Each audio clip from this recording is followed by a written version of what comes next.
So today in bell work, you probably looked at that for a minute and your brain started to hurt a little bit. This is something you learned back in Algebra 2, but you've forgotten. Yeah. Conic sections? Never. Yeah.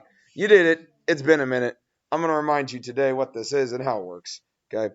So this shape right here is a circle. X squared plus 2x plus y minus 63 equals 0. That is a circle. It is hard to see that at first, but the x squared and the y squared is what makes it a circle. So if I type that in, it's x squared plus, what was it, 2x plus y squared. Not going to help me out. Thanks. Appreciate it. Minus 63 equals 0. Boom. There's a graph. It's circle. Okay. That is really ugly. If you just look at those numbers right there, it's really hard to tell anything about it. I can't do anything from it. I know it's a circle because it's x squared, y squared, but that's about it. Okay. So something we did is we put it in standard form. And by putting it in standard form, it makes it really easy to graph. And that's what we're going to do a lot of today. All right. So here's how standard form works. I'll kind of explain what I did up here. The first thing I did is I looked for any other parts that matched. So for example, I have x squared and then a 2x. I put those two things together since they both had an x. So I wrote x squared plus 2x, and then I put a blank. And that blank, if you have two parts, you need a third part to make a trinomial. Okay, so I added a blank here. We'll get back to that. Then we had the y squared, great. And then any number, anything that's not an x or y went to the other side. So I added 63 to this other side, so it became positive. But using math, you can't just randomly add a blank over here. If you add a blank to one side, you've got to match it by adding a blank to the other side. So I put a blank on both sides. The next thing we are going to do is we are trying to complete this square. Okay, you've completed the square in Algebra 2, but that's what we're trying to do here. To complete the square, we're looking for a number that I can fill in that blank and then turn this into a perfect square. And the way you do that is you take whatever the b value is. So whatever's in front of your linear term, whatever's in front of that x, you take that number, you cut it in half. So half of 2 is 1. Then you take 1 and you square it. It gets you 1. We put 1 in this blank, and then whatever we do to one side, we got to do to the other. So I added 1 to the other side. This is the hardest thing we're doing today. If you can do this, you can do everything. Okay? Everybody good to this point? The next thing I had to do was factor the yellow highlighted. Okay, so I'm taking this stuff in yellow and I'm going to complete the square. I want to write what's in yellow as x something squared. Well, what would that factor into? X squared plus 2x plus 1. X plus 1 and x plus 1. Everybody agree with me on that? Or in other words, x plus 1 squared. It is a completing the square. It is x plus 1 squared. Okay? Because 1 times 1 would get me 1. 1 plus 1 gets me 2. Yeah, it's the same thing, just written in a different form. Everybody with me to this point? The y squared, nothing with it, so it's y squared. 63 plus 1 is 64. Then I get it in this form. This form is significantly easier to graph. Okay? It's not even close. It is a circle. Okay? The x squared plus y squared gets me 64. So let's... Whoa. I hate when it does that. Hang on. All right, so we've got this. I'm going to turn that off for a second. Let's just go back to this. So x squared plus y squared equals, give me a number. 2. 2 is fine. 2. It's a circle. Okay? Let's do a number beside. Let's make it 4 just because. Okay? If I made it that, it's a circle. I know it's a circle because I've got x squared and y squared. They're both positive. What is the radius of that circle right there? 2. Why? Because we know the formula. X squared plus y squared equals r squared. R squared. What does R represent? The radius. So it's the radius squared. The radius is 2. That's what's happening there. So instead of 4, let's say I put a 9 right there. Now what's my radius? 3. I'm going up 3, left 3, down 3, right 3. Everybody agree with me on that? This was the equation we got at the beginning. That's what we started with. And then we took it and put it in this form. The form we got was x plus 1 squared plus y squared equals 64. Oh yeah, same thing. But the black circle is way easier to graph. Here's why. The plus 1 means you're taking your center and moving it to the left 1. Okay, so my center is at the ordered pair, -1, comma 0. That's the center of my circle. Nothing was with my y, so I didn't go up and down. And then it was 64, so what's my radius? 8. I went up 8, left 8, down 8, right 8. It's way easier to see in this form than that one. That form up there is chaos.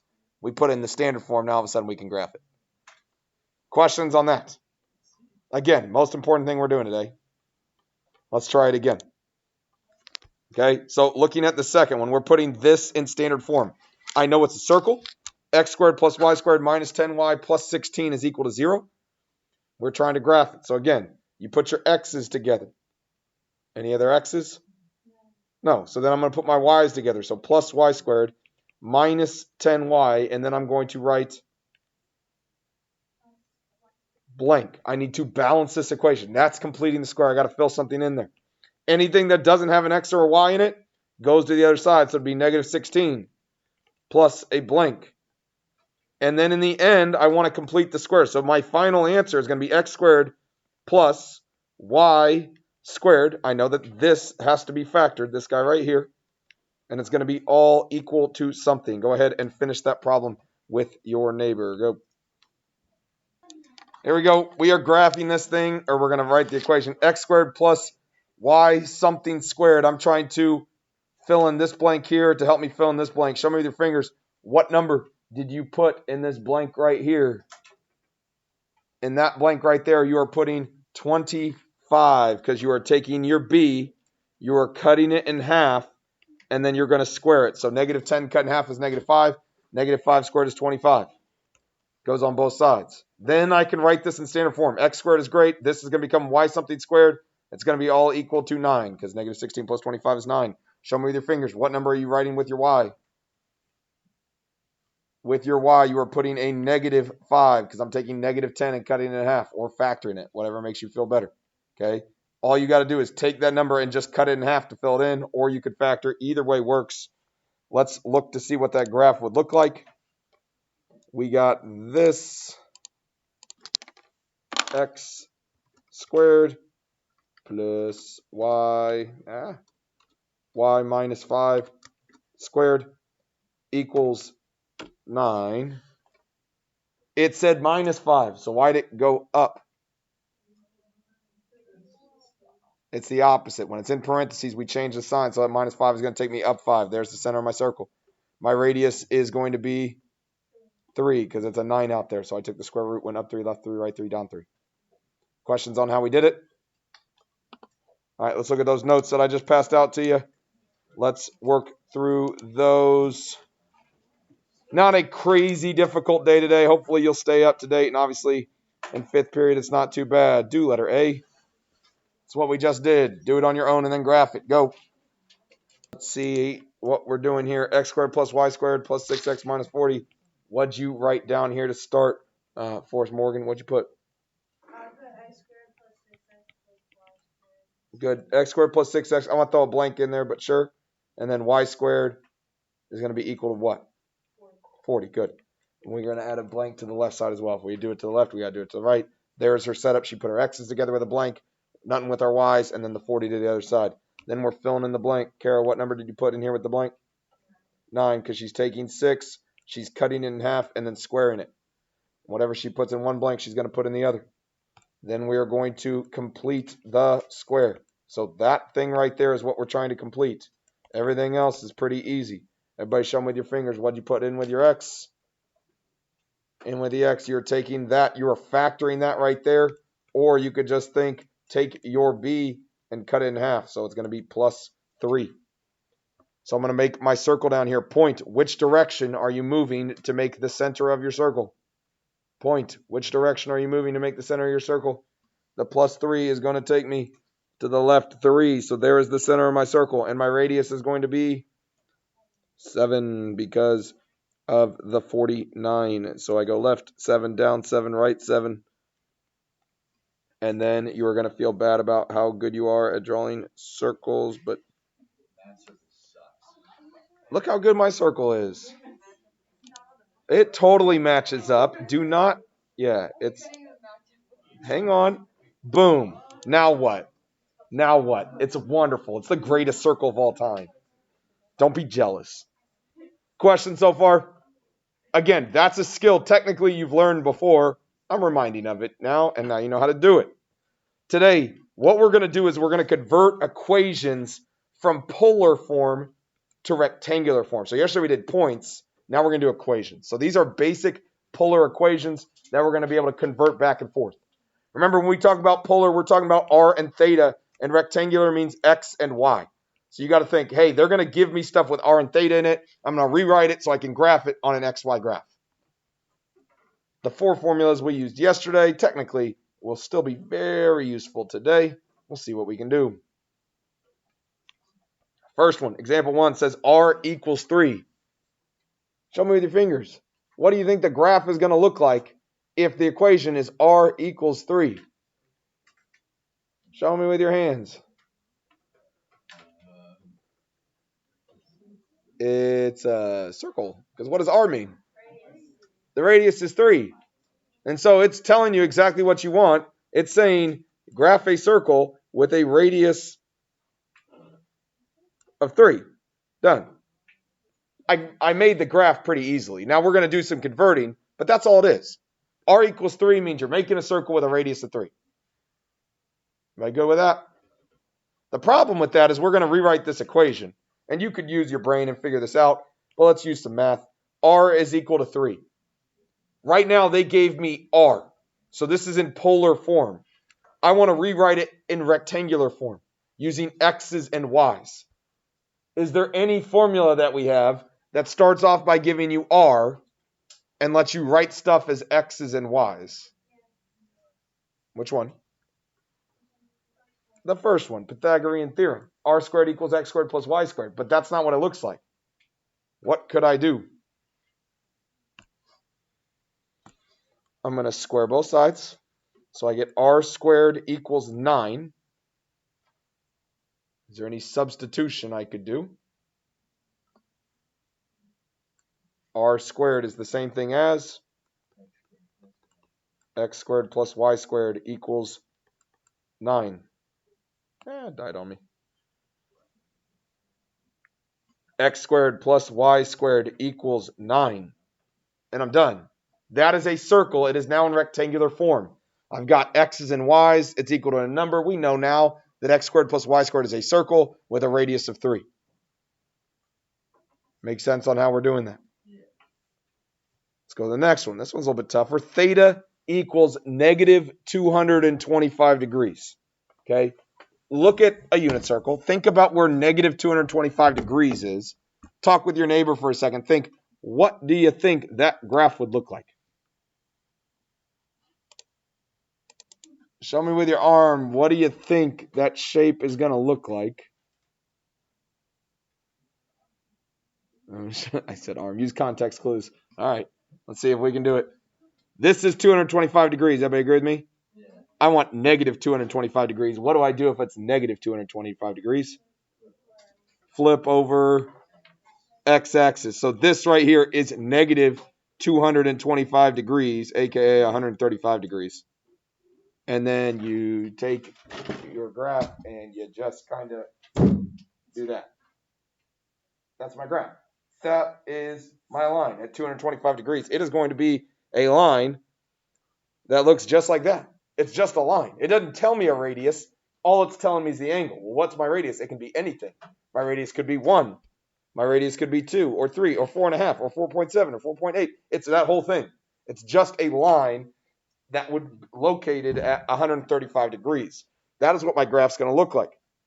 What do you think my slope would be of that line? It's negative 1. Are you positive that it's exactly negative 1? Yeah, because it's splitting that quadrant right in half. And so this is what my graph is going to look like. I did it before doing anything else, and you could use your brain from here. But let's use some converting. Okay, theta equals negative 225. So right now, it's in terms of x, y, and r. I don't want it to be in terms of, it's in terms of theta. I want it to be in terms of x and y. So is there any formula that we know that starts off with theta and then gets me x and y? Tangent of theta equals y and x. Okay, so tangent of theta equals y and x. Well, that's not what it says. Mine says tangent of theta. Right now it just says theta. So what would I have to do to the left side to make it say tangent of theta? Take tangent of it. Tangent of theta. I'm going to take the tangent on the left side, and if I do it to the left side, I got to do it to the right side. So then on the right side, it's tangent of negative 225 degrees. So to make it look like this, I just had to do the tangent of both sides. Is there any substitution that I could do to get rid of tangent of theta and put stuff in terms of x's and y's? Tangent of theta is the same thing as y over x. On the right side, I've got tangent of negative 225 degrees. What is the tangent of negative 225 degrees? It is negative 1 because, again, you're looking at this part on the graph. It is this ordered pair. Radical 2 over 2 negative. Radical 2 over 2. You do y over x. It's going to get you negative 1.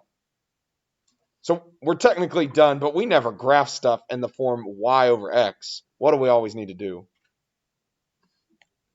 Get y by itself. How could I get y by itself? Multiply by x, y equals negative x. Oh yeah, that's the line we graphed. Y equals negative x. We started at a y-intercept of 0, and then I made a slope of negative 1, down 1 over 1, down 1 over 1, so on. Make sense there? All right, let's go to the backside. R equals 2 cosecant theta. And last period, I've taught this same lesson for 15 years. Not 15 years. I've not been teaching for 15 years. 11 years, because that's how long I've been teaching. Taught this same lesson every day, or every time. And I've always taught it the same way. And then someone last period changed my mind. So we're going to switch it. Okay? Technically, this is the formula you could use. Y equals R sine theta. Right? Because you see, this is sine, but it's not really sine. You got R. You want to write it in terms of Y. That's what we would use. There's an easier way of doing this. R equals 2 cosecant theta.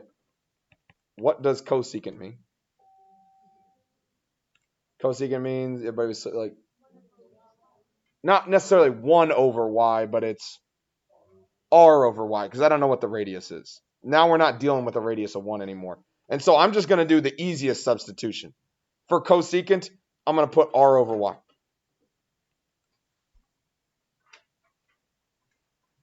Everybody good to there? I don't like how this is written. What could I do next then? I don't like y in the denominator for sure. Multiply by y. So yr equals 2r. What else could I do? Divide by r, because we just have these little baby extra r's on both sides. Y equals 2. Done. Show me with your arm. What does y equals 2 look like? Horizontal line. Y equals 2. That's my graph. So if I typed this equation into a polar graph, r equals 2 cosecant theta, it would just get you a line of y equals 2. They're the same thing. We're converting back and forth. Questions on 3. Again, on 4, you could look at this thing and say, oh, I see cosine, so we could use our formula that x equals r cosine theta. Again, I don't think it's the easiest way of doing it, and I want to do it the easiest way. So instead, when you see stuff like sine or cosine, write it in terms of x, y, and r, because it's going to make your life easy. What could I replace cosine of theta with? Cosine of theta is x over r.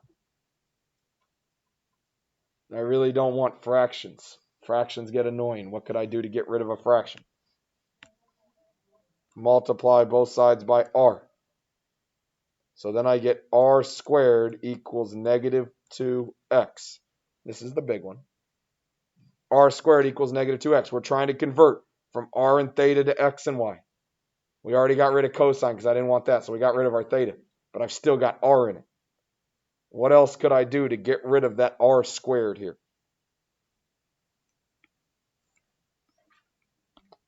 substitute. What kind of substitution could I do? Pythagorean Theorem. We know that r squared is x squared plus y squared equals negative 2x. I did a substitution. What is r squared? It's x squared plus y squared. Now, this equation is just in terms of x and y, which is what we wanted. We didn't want r and theta in anymore because we're converting. What shape is this thing going to be? It's a circle. X squared plus y squared equals negative 2x. That's what we did on the very front side. Get that thing in standard form. See what you can do. Let's do it. We knew that it was a circle because we saw x squared and y squared. We moved that negative 2x to the other side, so now it's going to be a positive 2x. Joey, what'd you put in that blank right there? A 1, because he took 2 and cut it in half and got 1. What'd you put in this blank over here? A 1, because it's the same thing, bounce on both sides. Then he's going to complete the square. X something squared plus y squared equals 1. Joey, what number did you put with your x? A 1, because he took this 2 right here and he cut it in half. He got a 1 right there as well. Everybody good at this point? Point, which direction did your circle move? Your circle went to the left. 1, because it says plus 1, we do the opposite, so it takes me to the left one. So there's my starting dot. What's my radius going to be? 1. So you're up 1, left 1, right 1, down 1. All of the circles that we are going to graph are going to be connected to the origin. The origin was the word I was looking for. It's always going to be there in the middle. Questions so far? It's not too bad. Once you've done a few of them, you get a pretty good understanding.